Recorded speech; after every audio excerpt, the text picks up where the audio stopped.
Would you like to count us down for our warm-up? Me. Yes, you are the guest. How many counts? 3 counts? 10 counts? Everyone asks this question. 3 is good.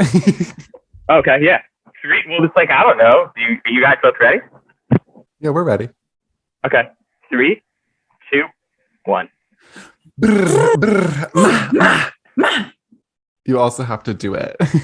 I have to do that? Okay. Yeah, from High School Musical. You need to be warmed up. Oh, okay. Show me again. Brr, brr. Brr, brr. Ma. Yeah. Ma. Okay. Ma. Do you feel warmed up? I feel so warmed up. Oh, Oh, perfect. good. Well, that's We're great. ready to go then. Yeah. Fantastic. Well, hello and welcome to Outside the Search Bar, the podcast where we try to answer questions without using Google. I'm Jacob Schubach, and I'll turn it over to my sister / co-host, Emily. Hi, everyone. So each week, don't laugh at me. So each week, Jacob and I are going to come prepared with questions that we do not know the answers to.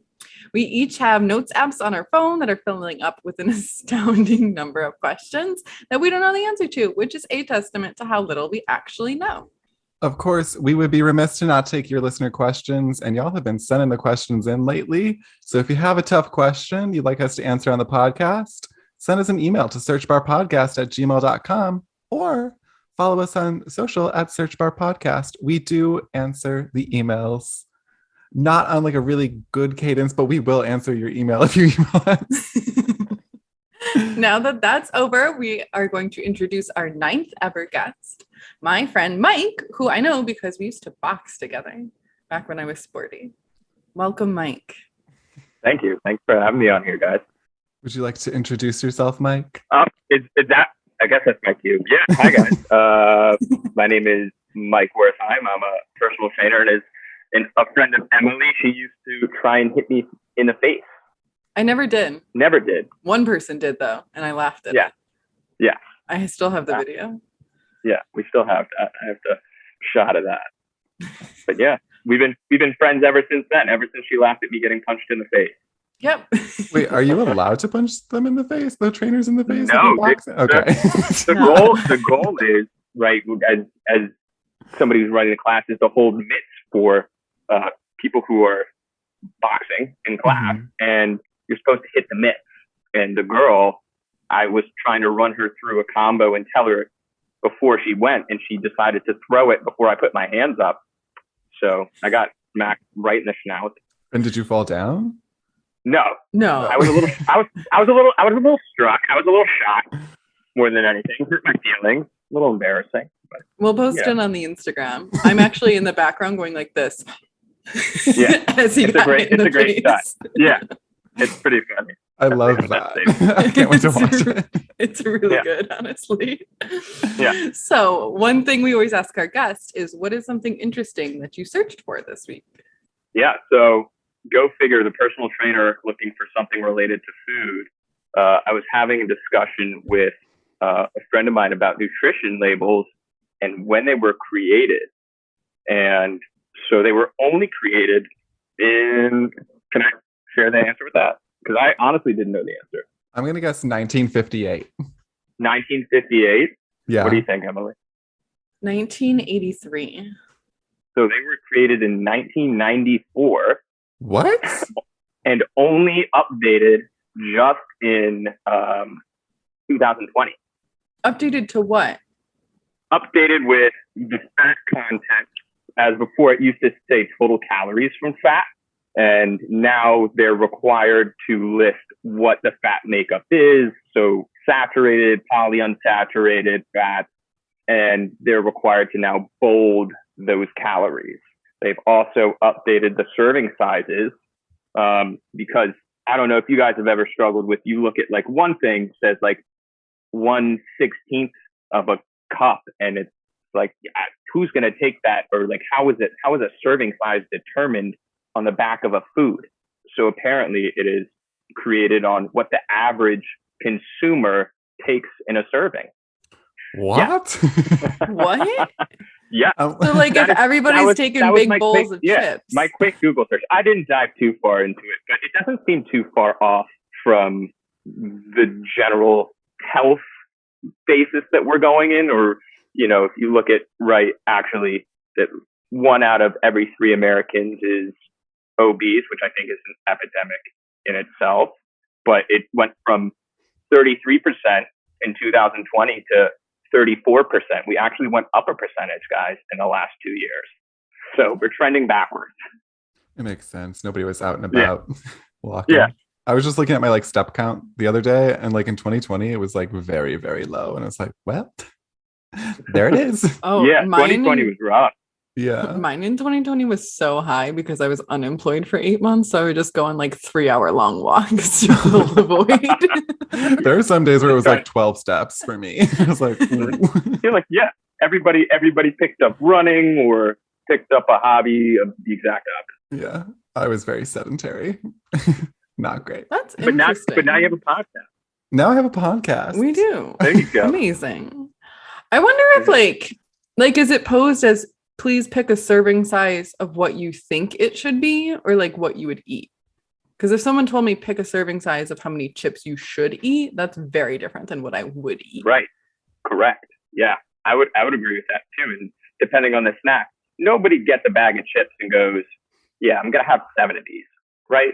Or what feels like a serving size.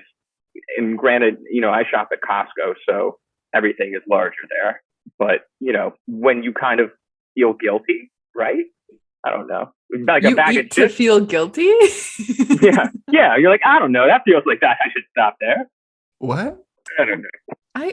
I don't eat until I feel guilty about eating. That doesn't quite seem like a healthy relationship with food. Hey, it is what it is. That's I mean, food, you are the person in the health and fitness industry, so who am I? Yeah. You're probably the healthiest out of the 3 of us. So it happened. It's a love-hate relationship. But I don't know. I don't understand how what quantifies the serving size or not. But it seems like it's a lofty answer, and I'm sure we could dig for something that has a little bit more clarity than that. Yeah. Calories are confusing. Calories are very confusing. Yeah. So now we will move on to our first segment, which is What's Trending. Jacob, since you pulled these, do you want to let us know what's going on in the world? Yes, I'll just share one because we have lots of listener questions today. And the one I'm going to share is that Canada had an internet outage this week in which one of their cell providers, they don't have AT&T or Verizon or something. They have Bell and I think Rogers. And I think Rogers went down. And so I think people didn't have internet from 4 a.m. until 8 p.m. if you were a Rogers company. So people were flocking to Starbucks that have Bell internet and using the Starbucks for free Wi-Fi and all of that stuff. But I was if I was just out and about and AT&T went down, which is my provider, I don't think I would be able to get home because I don't know. I use GPS literally everywhere I go. Okay, so I have a question. Is it internet at my home or phone data? I think it's provider? They do both. It's you could have AT&T phone and internet at your home. I think it was both for people. That's pretty messy. Yeah, it's what if your Snapchat streaks die? Very concerning. You can message them and say, please give it back. I have done that before. I've done that multiple times. I don't think I would do well without internet. I don't think I personally would go to a Starbucks. I would just be hey, the internet crashed for the entire country. I am not working. But what if you had an emergency? That would suck. You would go to Starbucks to solve your emergency. Probably. I always go to Starbucks to solve my emergency. Yeah, it's messy. But I really can't imagine a world without the internet every single day. I feel like a lot of things would break. I wouldn't have a job. You wouldn't have a job. No. Ike would probably have a job. I would still have a job. That's true. You can still be a personal trainer. So we could become personal trainers. Yeah. There you go. Right? Yeah. Well, I'm hiring. Do we have to be punched in the face to get in? That is the only clause of signing up with me. You need to be punched in the face at least once. Yeah. At least once. That's the training. I've never been punched. Have you? In the face? I guess anywhere. Outside of us growing up in the same household and being children. Yeah, I was we fought. Oh man. Tell me more. I'm really aggressive. I think the most aggressive was when Emily was trying to kill a bee on our brother's back, and she decided to use a yardstick, which like the surface area of a yardstick isn't very wide, and like a bee is also not very wide. And so she basically just smacked our brother with a yardstick. Oh my god! And Kept getting stung. It was like you just whacked him and didn't say anything. No, like we knew there was a bee on his back, and I was like, I got it. I got it. Here's a also, why did they just have a yardstick accessible? Oh my god. We got the yardsticks from like Home Depot because there was like some like kids learning thing, and they gave us each a yardstick, and so we all had our own yardsticks, and then we were using the yardsticks to play like swords outside, and so they were just easily accessible, which is why we had the yardsticks. Okay. Incredible. Now using it to try and kill a bee, not great. Yeah. I also vaguely remember him having like a sunburn too at the same time. Yeah, that's the visual I have in my head too. Oh my gosh. Not like so yeah, I think you should hire us as personal trainers. I can do that. Yeah, that sounds like you meet all the credentials. We have everything we need. You can trust us. Well, to all of our Canadian fans, hopefully you have Wi-Fi, because if you don't, then you probably aren't listening to this, because how would you stream it? But that's sad. Best of luck. The internet. I wonder what happened. I would assume that somebody just like chopped something up that they weren't supposed to. Control Z. Going for some of that Canadian maple syrup. Yeah. Not the wrong tree. It was actually one of those trees that are fake trees that are just generators. Yeah. Oh, that was a telephone pole. Look at that big plastic rock. Let me get some maple syrup out of it. Oh my god. Emily, would you like to take us to our listener question? It's a really nice listener question. I would love to. So first of all, thank you to Chrissy. This listener letter made both Jacob and I very, very happy. So what she had said was, hello, my name is Chrissy, and I just found you on Spotify the other day, and I'm in love. Binge listened to you guys, and the entire time I was laughing, smiling, and learning the whole time. Thanks so much for that. I have a couple of random questions that I thought of. Usually, I just Google all of my random thoughts that I need answers to, but instead I thought of you guys, and I think learning while also listening to you would be much more of an experience. Question number 1, why does the sun make me so tired if I'm outside too long? Question number 2, how did the words mom and dad originate? And the third question, why do the sounds that animals make, for example, pigs oink, change depending on where they're from? In Japan, for example, pigs say bew bew. Well, I hope to hear from you guys and possibly even one or more of my questions on the show. That would be awesome. LOL. Thanks again, your fan and friend, Chrissy, with a heart emoji. Thanks, Chrissy. We stan Chrissy. We do stan Chrissy. You're amazing. And these are honestly really good questions. I feel like I have definitely questioned why the sun makes me so tired frequently. Jacob, I believe you have a hypothesis for this one.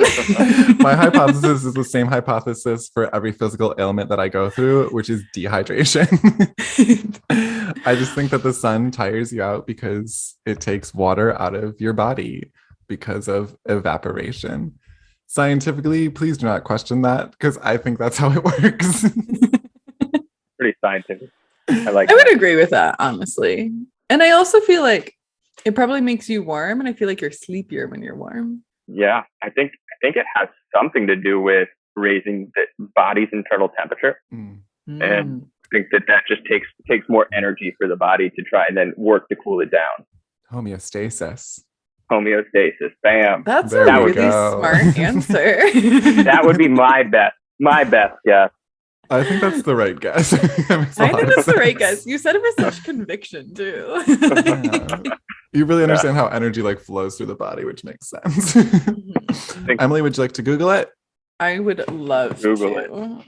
While Emily's Googling it, I would also like to call out that Chrissy was like, usually I just Google all of my random thoughts, which is obviously what I normally do until I started this podcast. And now I just have a bunch of questions that I don't know the answers to because I don't Google them and I save them for the podcast, which is more content, less knowledge. Yeah. At least but you end up Googling them, no? Yeah, eventually, but there's still like hundreds of questions that are still in the notes app that haven't been answered. Okay, so this is according to Men's Health.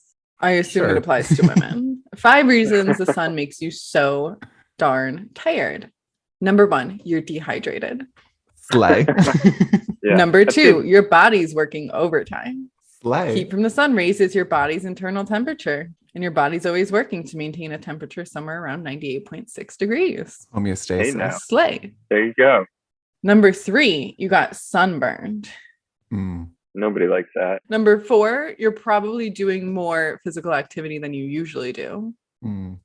That's pretty accurate too. Going on a hot girl walk. And number 5, nature kicks in. What? Yeah, elaborate on that one. It's literally like, well, you notice this when the sun goes down, so you're tired because the day is over. Oh. Men's Health with the scientific evidence. I don't know how I feel about the last one, but the Yeah. rest seem really legit, and we answered that really well. We're really good scientists, and I think that every time we make this Who podcast. needs Google? No Literally. one. So question number 2, how did the words mom and dad originate? I'm guessing this probably stems back to Latin. I know Okay. mater is the word for mother in Latin, which has ma in it. And I feel like that probably, and like maternal came from it. So I feel like a lot of the Romance languages probably came from it. And they all have similar words that start with ma.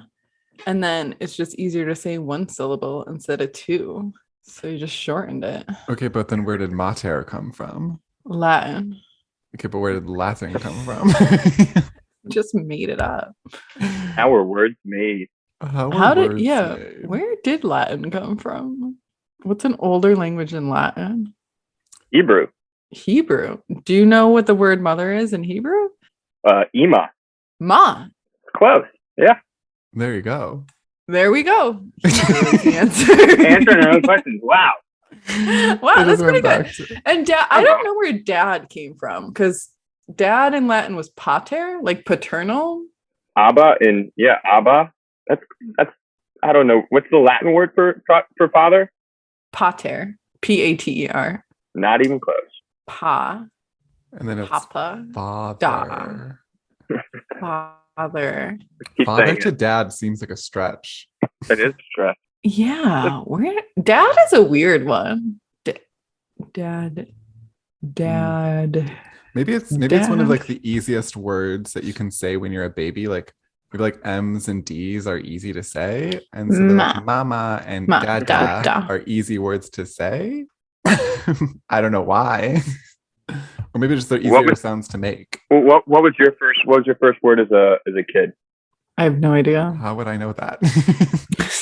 Do you know what your first word was? Mine was xylophone. Actually, I just That is not like, see, that's not an easy word. Like, Mine was hegemony. mine was yayo. Yayo? Yeah, I was trying to say yellow. Apparently, Oh. That's a good Starting word with to a start color. with. Yeah. 2 syllables. That's pretty We're gonna have to call impressive. Pamela and find out. Pamela, the code word is yellow. We put Pronounced a code word to make sure our yayo. mother is listening. yayo, xylophone. Jeez. I made that up. That was a lie. Oh my God. Why did you way. believe that? I'll Google how the words came to be. I found mentalfloss.com with the article headlined, "Where do the words mom and dad come from?" And Written by Chrissy. it says dad was first recorded in English sometime in the 1500s, but its ancestry isn't clear. Even the Oxford English Dictionary throws its hands up and admits of the actual origin, we have no evidence. So it's a mystery. Wow. I feel smart that I didn't know it. Yes. But apparently the forms dada and tata, meaning father, originating in like infantile or childish speech, have occurred independently in many languages. So it's just something that has happened from baby talk, I guess. So babies are just making this sound at the male father figures in their lives? I don't think that they're doing that. I think people are convincing them to say dada and tata, but those are easy things to say for an infant. Wow.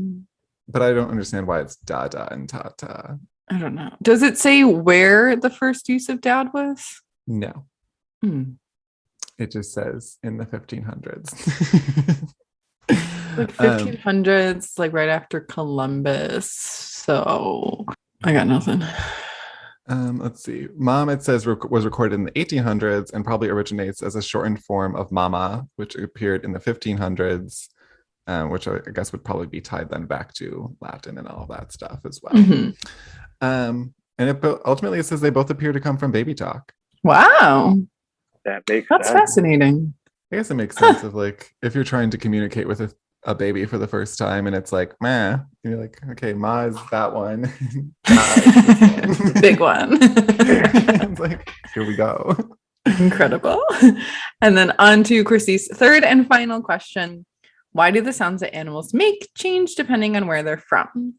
One thing I do know is that cows have regional accents. What? No, they do not. Yeah, no, they do. That's a thing. I heard it and then I remembered it. You're telling me cows in Ireland are going to sound completely different? Yeah, I am confident in that fact. I want to pull a YouTube video up on that. There's no way. There is a way, and it's just that it is. Well, I assume Irish cows are different than United States cows, right? That was the first accent that popped up into my mind. Yeah. But you said they have regional accents? Cows definitely do. Like if I go to Ireland and a cow is mooing, I'm going to be like, that sounds different. That's an Irish cow. Yeah. All right. Incredible. So all we know is that cows have regional accents, according to Emily. Oh, I looked it up. Oh, you looked it up? Oh, I looked it up. And so the answer is no, they do not. According to commercial language training, animals do not speak in regional accents as we do, but they do sound different from country to country because of our language. So like different species of duck, for example, like have developed maybe rougher sounding, like, so the example they give is like a Cockney duck makes a rougher sound than a Cornish duck because they are in the city, so they have to be overheard by all the city noise. Oh. I feel like what you just described is an accent based on their I mean, yeah. I still know it's not a regional accent. I think we've deviated from her actual question. I mean, it sounds very similar to the actual question. Why did this sound? I think it's like, why do humans use different sounds? Well, I think it's just because we have like different alphabets and different like characters, sounds that are like part of our languages. Yeah. So like, I think there's like different tonalities. Yeah. Makes sense. It's like the word is just different. A lot of sounds don't sound like, I've never heard a pig and like heard it say oink, you know? That is true. That's fair. That's very valid. Yeah. Moo is pretty accurate. Moo is pretty accurate. I looked that up. Even in Japan, they do say moo moo. Oh. But every other animal is not the same. Interesting. Okay, should we Google it? Yeah. Why do different languages have different animal sounds? Okay. No, we're not going to use that one. One of the options was quickanddirtytips.com. And we're going to go to speaked.com instead. I found one from The Guardian. Oh, really? Yeah. Refuge. But sure, you can go with speaked.com. This says the words are shaped by cultural differences as much as they are shaped by linguistic differences. That's what I just said. More of a okay, so it's also saying that like we could describe like a dog's bark or a growl or like a howl. So it could also be a contributing factor. Oh. That makes sense. And like a pit bull versus a chihuahua will make a different sound. So it's just kind of like a generic. Yeah. Got it. Right there. Cat sounds look very similar. They're all kind of like meow or mew. Unless they hit. That's true. Oh, interesting. I'm on the Guardian's one, and it says in every language except for one, the bee's famous buzz is represented by a Z or an S. But in Japanese, a bee makes the noise boon boon, and there's no Z at all. Boom. And That the doesn't sound researcher like a says, bee. the researcher says, of all the sounds I've collected, that surprises me the most. Oh, wow. I mean, but they do buzz. They They definitely do buzz. buzz. There's no question about that. Fascinating. So I think that answers your questions. Chrissy, I hope you feel satisfied. And thank you for being patient. It's probably been like close to a month since you submitted these. It really has been a long time. But So thank you. We are also your number one fan. Please keep listening. And I hope you have internet. I don't know if you're from Canada. I don't think Chrissy is from Canada because I think like 95% of our listeners are in the United States. We have According 1% to- from Austria. Yes, according to our back-end stats. Hello to our Austrian fan. Thank you. I still think it was Ray when he was in Austria and probably listened to an episode to prepare for his episode. Where's the other 4% from? I don't remember. Incredible. So now we are ready for the bread and butter of the podcast, the question and answer. Jacob, would you like to go first? Absolutely. My question once again goes back to Ugly Betty, which it has for like the past 3 episodes. And this stems from when Daniel Meade got arrested for pushing a pregnant lady down some stairs. And his bail was sent at $250,000. And his mom was like, oh, that's chump change. And I was like, okay, first of all, that's not chump change. That's a lot of money. Second of all, do you get the bail money back if you prove that you're innocent? I want the answer to be yes, but I feel like it's probably no. I would feel that it's also no. Because I feel like they'd be like, no take backsies. Yeah, that seems like how the Government police government no take backs. The system works. They're like, give us your tax money and we keep it. But they do give you refunds if you pay them too much. And they do pay for things like roads. Does that come out of a tax deduction? A deduction? Can you claim a deduction on your bail money? Yeah. Oh. I want to. That would be an interesting question. Really interesting. Your tax refund is I took a loss. Yeah, I took a loss this year for $200,000. But I got a refund. I got a refund from the government. Because I was innocent. I feel like it should, because like, why should you have to pay to be wrongfully accused? Yeah, that makes legal sense to me. I took You one just business sue the law government? class. I took 2 business law classes. Oh, ew. I actually really enjoyed it. No, I didn't. No. But I love having a loose understanding of the law. I think also, who gets the money? The courthouse. What do they do with it? Buy gavels. Gavel in some road. Really nice. How much did your gavel cost, Jacob? My gavel from Gay Court cost, I don't know, like I think $16 maybe.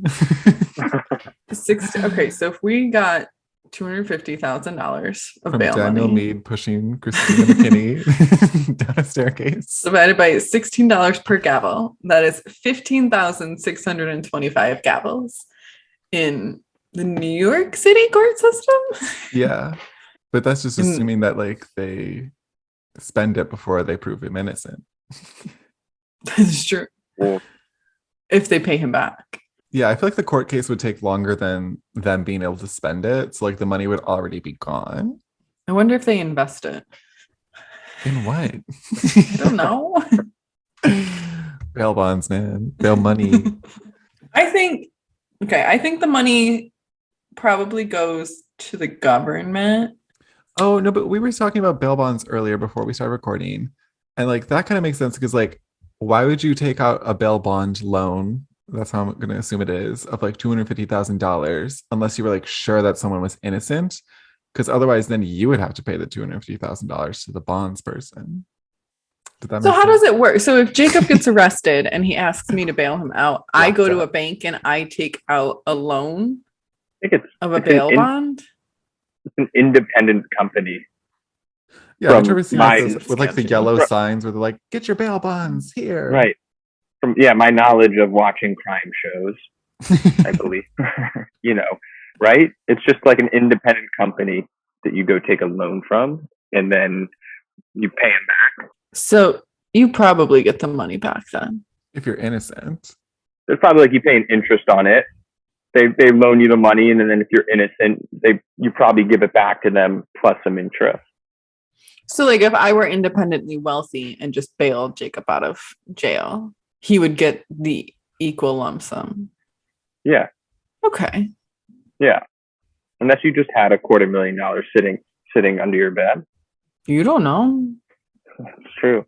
Just in straight cash. Stacks on stacks. Yeah. Those books look awfully expensive, Emily. Mm-hmm. No, we How'd you discussed afford this on them? another podcast. $1 per bag. We got them on discount. Pretty good. All right. So our hypothesis is that you would get the money back if you're innocent. Have Yeah. to. And I would like to add the follow-up question of where does the money go? If like, I guess you're not innocent. Okay. Let's see. Aboutbail.com. Nice. Will I get my bail money back? Bailing your loved one out can be expensive. This guide will give you a better idea of what will happen. Oh my God. Okay. If the defendant is found not guilty, the bond is discharged. If the defendant pleads guilty, the bond is discharged at the time of sentencing. If you pay if you paid cash bail to the court, meaning you pay the full bill amount, you'll have that money returned to you after the defendant makes all required court appearances. If the person does not show up in court, that money will be forfeited and you will not see it again. And if the defendant gets arrested again while out on bail, no money will be given back. So bail is just a contingency to get you to show up to court? Yeah. Sounds like it. But what happens no idea. What happens? So when you're guilty, if you're guilty and this lump sum of money, that goes to the court? No, it says if the defendant pleads guilty, the bond is discharged at the time of sentencing. So when they get sentenced, they go back to prison and you get the money back. Get the money back. Because you didn't get them out with your money. Oh.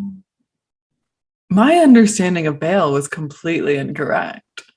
I thought you were just kind of like buying your way out. Let's go. I didn't realize. Okay. Mm-hmm. So if people don't show up to court, then where do those funds go? Back to Uncle Sam? Under his bed on stacks on stacks. Yeah. Well, that hat is called for a reason. Mm. Okay. It's filled with deceit and money. Who keeps bail money? Oh, this is like if you get a bail bond. Oh my God, this is confusing. The bond your bondsman delivered to the court will default, meaning the bondsman has 90 days to bring you into custody and get their money back. This is where people like Dog the Bounty Hunter come in. Yes, it says literally, it's like a bounty hunter will come and bring you back if you try to skip out on your bail. So like, say you I paid like $90,000 or whatever to get you out of jail, Emily, and you were like, whatever, I'm just gonna skip town and go to Europe. Dog the Bounty Hunter will find you, otherwise the bail bondsman will be in trouble. So are you the bail bondsman?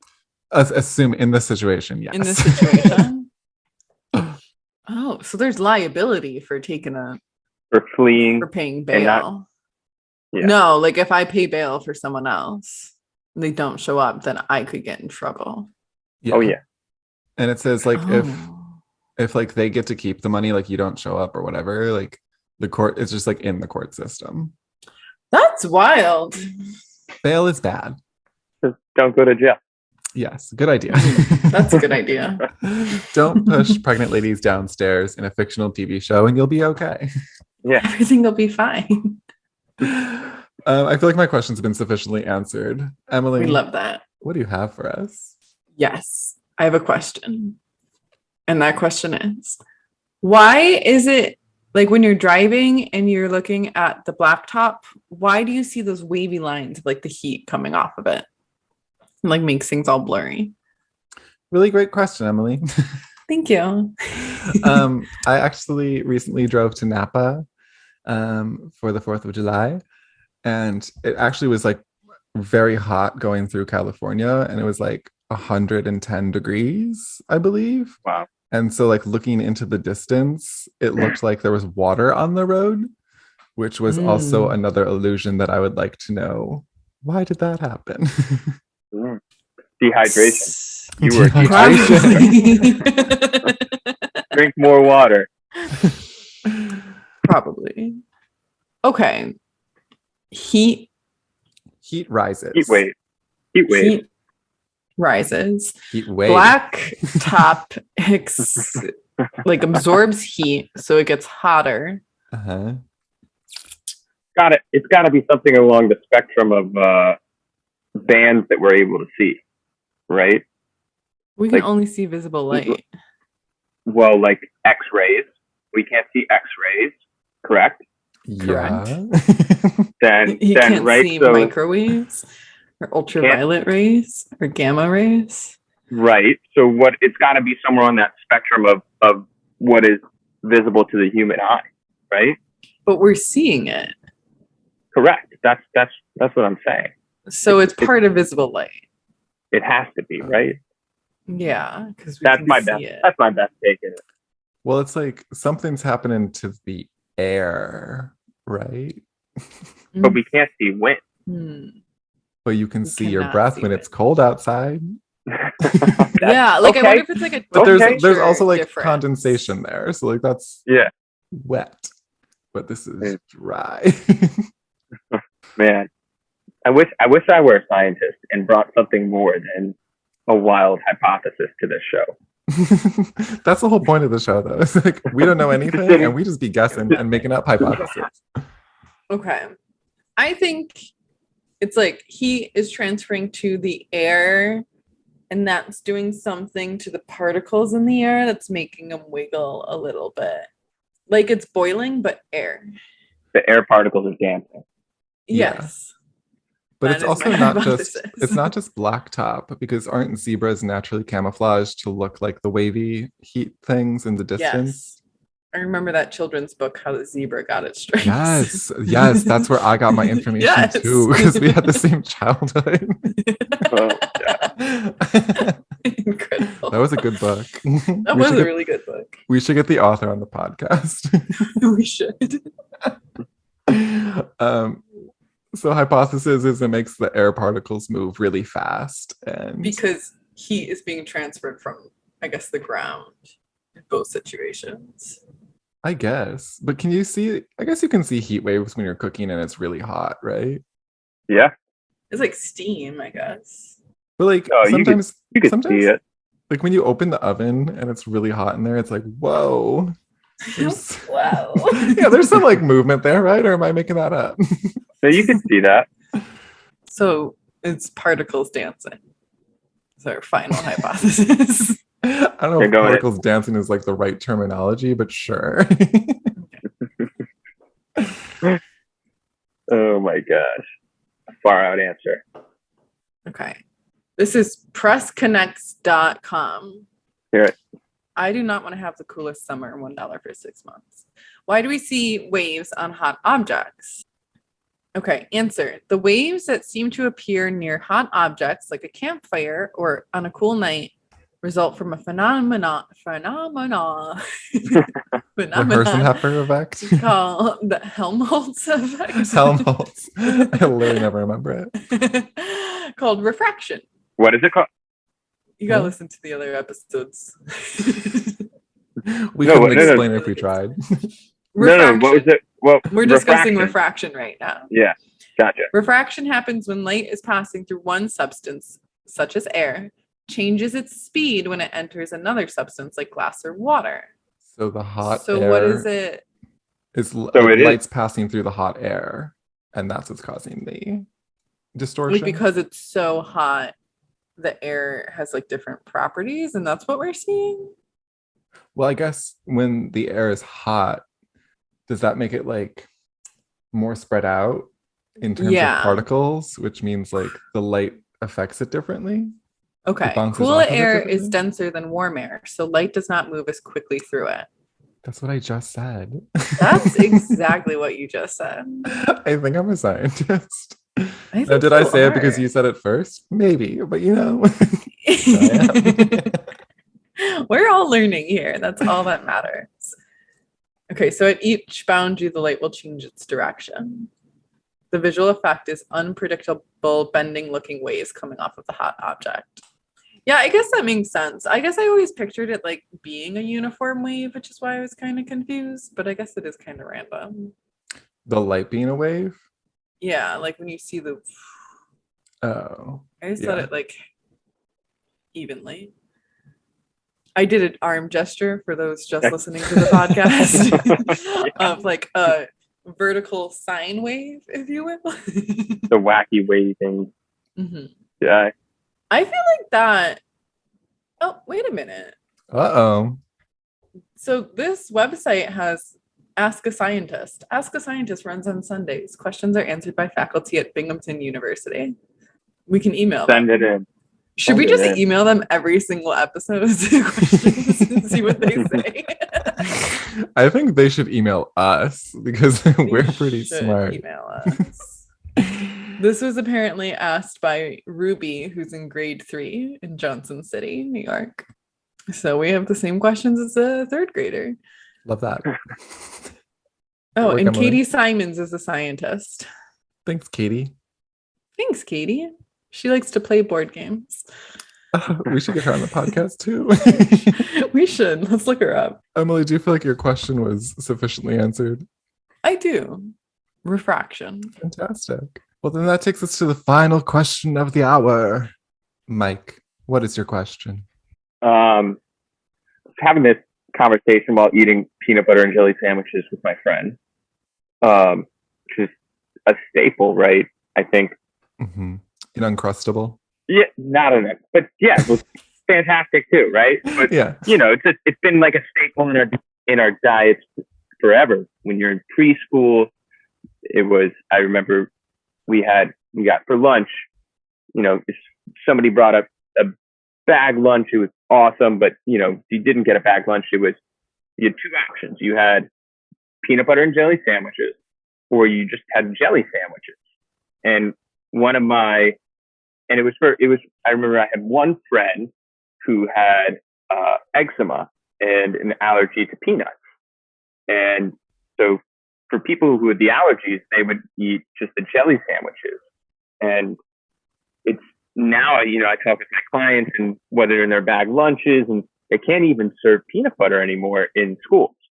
And it just seems to me that food allergies are more extreme and more prevalent today than I ever remember.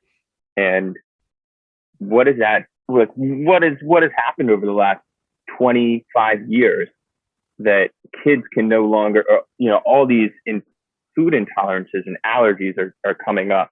Just like what is happening to our DNA or something? So, it seems crazy though that, right, if you think about evolution, which takes millions of years to alter DNA and genetics, that something has happened so rapid, just from my limited resource of 20 clients with kids.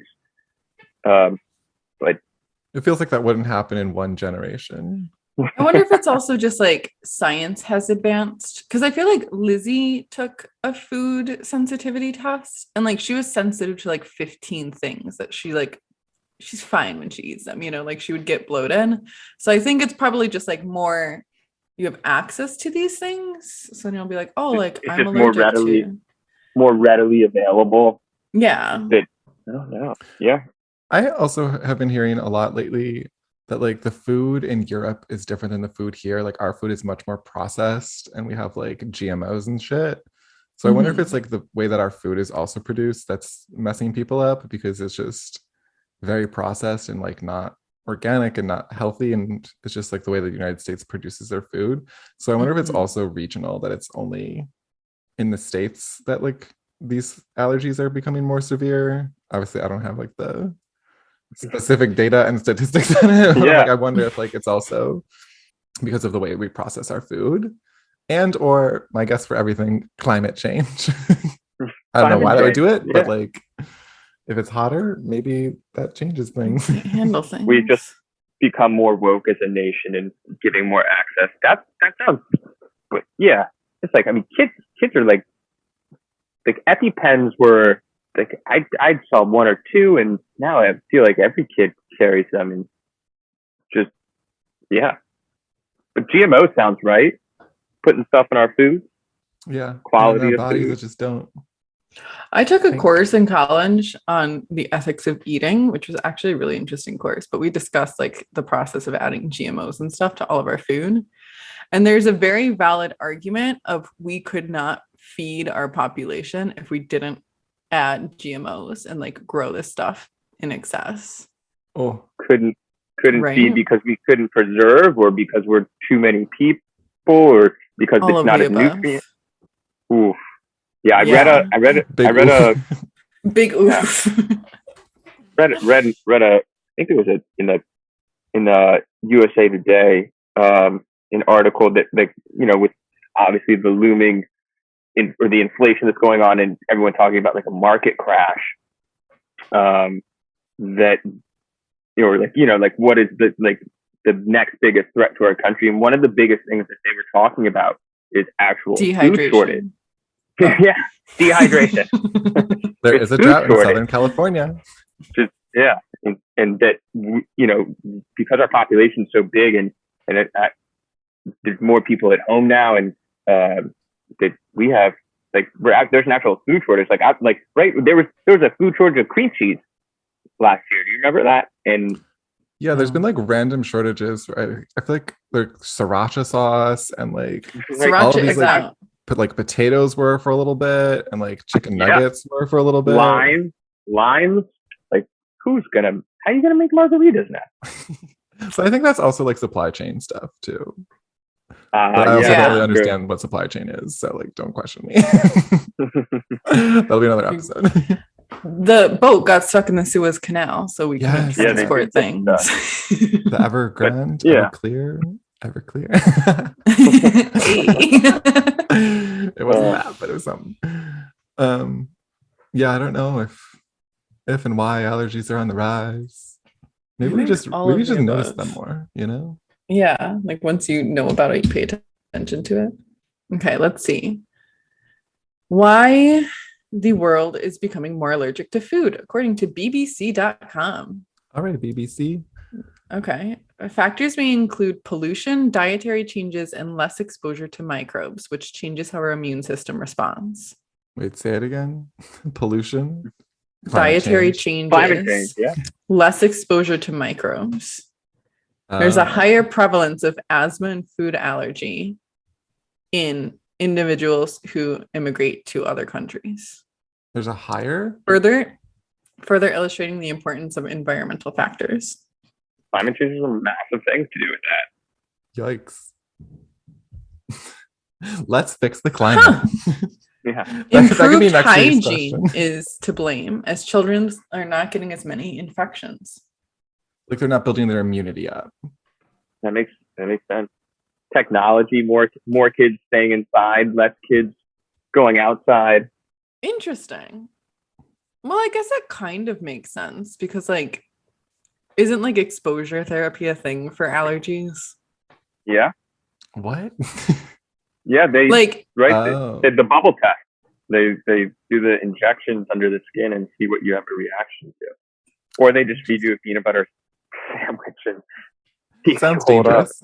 I think my boss actually goes and gets allergen shots like every month or something. What does an allergen shot do? It's like a microdose of whatever you're allergic to try to build up your immunity. Oh, and you can slowly build it up over time? Mm-hmm. Fascinating. It might just be easier, help solve the climate change problem. Probably. Probably not, because it's like a very complicated problem, but Well, Cool. Well, do you feel like we sufficiently answered your question, Mike? Yeah, that definitely answers it. Nice. Well, that brings us to the saddest part of the episode. The end. Sad. That was our 10th episode. 10 in the big decade for us. Wow, double digits. I think we did a really good job. If you enjoyed it, be sure to find us on social at Search Bar Podcast. And my handle is at I Got Shubak, IGOTSCHUPBACH across all platforms. And if you have a question that you would like answered, you can again follow us on social or email us at searchbarpodcast@gmail.com. And as always, please go ahead and leave us a review if you loved our episode.